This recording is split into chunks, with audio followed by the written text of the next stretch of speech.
अहिले अब यो सरकारले निलिसालाई चाहिँ दियो, उहाँलाई धन्यवाद। निलिसाको पनि यही यस्तै थियो है, तपाईहरू यसलाई झालझाल गरेर दूषित बनाएर सकाइसकेको केस फेरिबाट उठाएर होइन राज्यले साथ दियो, जसले गर्दा न्याय पाइन्। आज यो केसमा चाहिँ नि तपाईँको एउटा सिर्जना बुढा मगर भन्ने मात्र होइन, हामी सबै हो त्यसमा। ऊ मात्र जलेको होइन, हामी सबै भोलि पालो आउँछ हाम्रो पनि।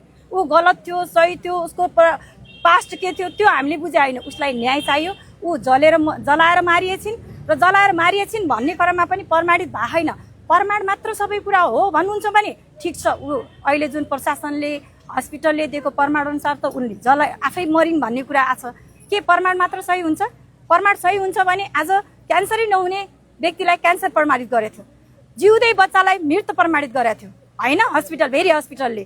तपाईँले देख्नु भएको छ सुगर नहुनेलाई सुगर, हजुर होइन सुगर नहुनेको रिपोर्ट पनि तपाईँहरूले, म आफै इक्जाम्पल हो, मलाई सुगर थिएन फेरि पनि सुगर प्रमाणित गरेको थियो, 375 निकालेको थियो मेरो। फेरि दोस्रो रिपोर्ट 4 ठाउँ मैले त्यो रिपोर्ट ट्राई गरेँ, तर बाहिर निकाल्दा 3 ठाउँमा तपाईँको नर्मल रिपोर्ट आयो। हस्पिटलभित्रका रिपोर्ट सबै सही हुन्छन्, प्रमाण सही हुन्छन्, कोठाभित्र बसेका रिपोर्टहरू एकदम एक्ज्याक्टली हुन्छन् भन्ने कुरा अहिले तपाईँहरूको हामी देखिरहेछौँ। भेरी हस्पिटल कति दूषित छ, कति दूषित प्रमाणहरू छ, कति मान्छेलाई जिउँदोलाई मरेको र मरेकोलाई जिउँदो गराउन सक्ने क्षमता छ भेरी हस्पिटलभित्र होइन। त्यो भएर प्रमाण मात्र सत्य हुन सक्दैन। सुरुमा तपाईँहरूले इन्भेस्टिगेसन गर्ने भनेको समाज हो। यो जङ्गलमा गएको काण्ड होइन, जङ्गलमा जलेर मरेकी चेली होइन, घरैको अगाडि जलेर मरेको चेली हो। र तपाईँहरूले इन्भेस्टिगेसन गर्दा त्यो समाजलाई पहिला इन्भेस्टिगेसनको दायरामा किन ल्याउनु भएन? यो पहिलो प्रश्न मेरो है। किनभने प्रत्यक्षदर्शी भनेको प्रमाणभन्दा बलियो प्रमाण हो। प्रत्यक्षदर्शीले जुन देखाइरहेछ त्यो प्रमाण तपाईँहरू न प्रहरी प्रशासनले अगाडि ल्यायो, न तपाईँको यो के भन्छन् हाम्रो अरू पत्रकारहरूले तपाईँहरूले ल्याउनु भएको छ। कहिले पनि समाजको अगल बगल गएर सोध्नुभयो तपाईँहरूले के यो मरेकै हो? एउटा नारीले जलाएर मर्दाखेरि मुखमा मात्र पेट्रोल हाल्छ, कपाल उसको जले होइन होइन। म त्यो नारीको हो दिदी बहिनी नाता पर्छ, कुनै सागोदर त होइन म, फेरि पनि न्यायको आवाज, किनभने भोलि म पनि नारी हो। आज नारीले मात्र जहाँ पनि कट्न पर्ने, जल्न पर्ने होइन, मर्न पर्ने र न्याय नपाउने भनेकै नारीले हो। पुरुषलाई काटेको भनेको सिनामा सिना होला, 95% नारी मर्छ भने 5% पुरुष होला त्यहीमा होइन। आज नारी हिंसा अन्त गर नारी दिवस मनाउँछौँ, तर मैले नारी दिवस मनाउँदिनँ। म अझैसम्म नारी दिवस मनाउँदिनँ, किनभने नारीले राइट पाएकै छैन। जतिसुकै नारी दिवस मनाउनुहोस्, त्यसलाई त्यसको चरित्र हत्या गर्ने, त्यसको केस दबाउने प्रयास प्रशासनबाट भइरहेछ। उसलाई मान्छेहरूलाई, जनताहरूलाई भ्रमित पार्ने यो गलत आइमै थिए, त्यही भएर यसले यस्तो पाइ भन्ने कुरा भइरहेछ। हेर्नु सर होइन, तपाईँहरूको अगाडि म यसै बोलिराख्दा म पनि डराउनु पर्ने बाध्यता छ, किनभने यो यस्तो दूषित संसार भइसक्यो, दूषित नेपाल भइसक्यो। नेपालगञ्ज मेन स्पेसल भने नेपालगञ्ज, मलाई पनि डराउन बाध्य भइरहेछ। प्रशासन गतिलो भएको भए के त्यो त्यसलाई जलिएर मर्नु पर्थ्यो? कानुन बलियो भएको भए के त्यसलाई जलेर मर्नु? जलाउनु भन्दा पहिला अपराधिक क्रियाकलापहरू धेरै हुनुको कारण के हो? प्रशासनको फितलोपन हो। प्रशासन कमजोर भएर आज मान्छेको मनोबल बढ्दै गइरहेछ। यसलाई जलायो भने के भयो? धरोटीमा छुटिन्छ होइन। कानुनमा गएर के गर्ने? वर्षौँ लम्बिन्छ। हामी तबसम्म त फेरि हुन्छौँ, कोही न कोही राजनेताले हामीले बचाइहाल्छ। हाम्रा त भनौँ राजनेताहरू, राज्यले संरक्षण गरिरहेछ अपराधीलाई। तपाईँ भन्नुहोस्, मान्नुहोस्, नमान्नुहोस्, पैसावालाको लागि चाहिने न्याय घरमै पुग्छ।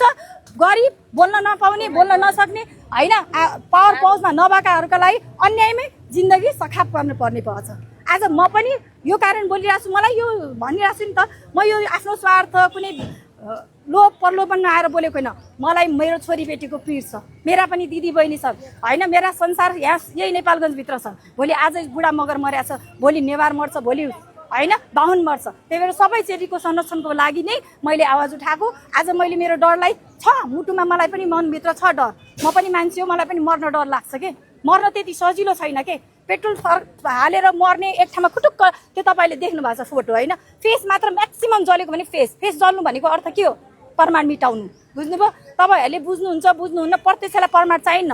तपाईँहरूको आवाज नै हाम्रो प्रत्यक्ष प्रमाण हुन्छ। र मैले भनेको कुरा मात्र विश्वास नगर्नुहोस् होइन। उसको शरीर जले छैन, कपडा जलेछ, मुख जले, कपाल जले छैन, मुख जलेछ भनेपछि एउटा प्रत्यक्ष देखिन्छ। हामीले देखिरहेछौँ कि त्यो प्रमाण मिटाउने प्रयास गरिरहेछ र राज्यको र शक्तिको आडमा त्यो एउटा हुन्छ नि आत्महत्या गर्यो भनेर त्यसलाई प्रमाणित गर्ने प्रयास गरिरहेछ नेपाल सरकारले।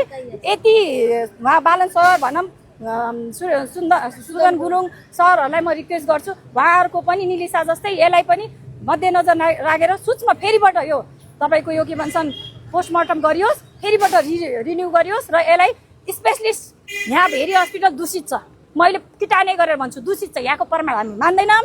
यसलाई फेरिबाट रिन्यू गरेर यसलाई फेरिबाट पोस्टमार्टम गरेर समाजको सबै समाजको आवाज त्यो अगल बगल भएका होइन समाजको आवाज पनि क्याप्चर गरेर तपाईँले यसलाई प्रमाणित गर्नु। पहिलो न्यायालय भनेको हाम्रो समाज हो, दोस्रो न्यायालय भनेको कोठाभित्र बसेका प्रमाण हामी मान्दैनौँ, कोठाभित्र बसेर गरेका प्रमाणलाई हामी प्रष्ट मान्दैनौँ, त्यसलाई तटस्थ मान्दैनौँ। अन्यायमा परेको यो चेली चाहिँ यसलाई न्याय कसरी दिलाउने, के गरेर दिलाउने राज्यले सहयोग गर्न पर्यो र सबै जाति समुदायले यसलाई सहयोग गर्नु पर्यो र भोलि फेरि अर्को सिर्जना बुढा मगर तयार नहोस्, अरूलाई जलेर मर्न नपरोस्, त्यति म बिन्ती गर्छु। आज मेरो संरक्षण पनि मलाई थाहा छ, मेरो पनि त्यही हालत हुन्छ कि भोलि भन्ने डराइरहेको छु म पनि।